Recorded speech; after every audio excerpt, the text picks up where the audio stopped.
and she was always visiting our store. So we started to have a conversation. And one day she described tahini to me as though she said, it's like moisturizer, but for your insides. And I liked that analogy of, we put oils and creams on our outside, but tahini's almost that moisturizer for your insides.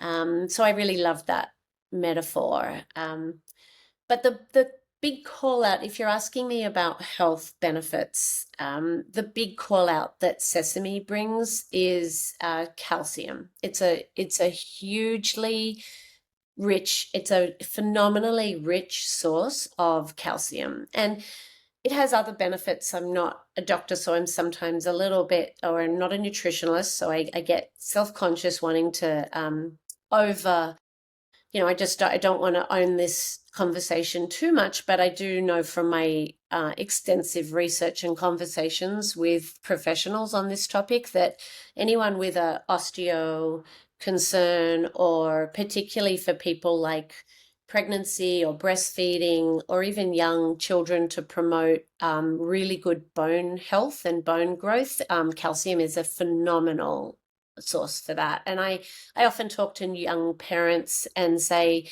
to introduce tahini into a young child's diet, which can be tricky, you could mash a banana up with a little bit of like one teaspoon of tahini with some mashed banana is a great way to introduce it to little babies, or to add tahini to a smoothie, or to add it to ice cream, which are clearly appealing things for kids.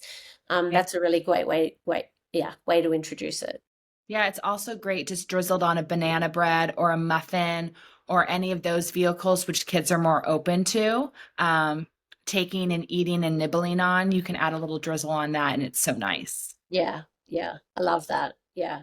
I mean, my own kids are a little bit tired of tahini, but then sometimes I'll surprise them and I often make, I don't know, like tahini cookies, like chocolate chip tahini cookies, which I love. And sometimes, my kids are so mean to me. They're like, Mom, have you put tahini in this? Because they're just sick and tired of me putting tahini in everything and they're annoyed. But sometimes I put it in and I just don't tell them. And then they'll have a bite of a chocolate chip cookie and they'll go, wow, these are the best cookies you've ever made. Little do you know, in a few years, once they've left home, you'll visit them, you'll go into their kitchen, and their cabinet will be filled with tahinis and sesame seeds because, they just miss what you've been making for them at home. The time will come.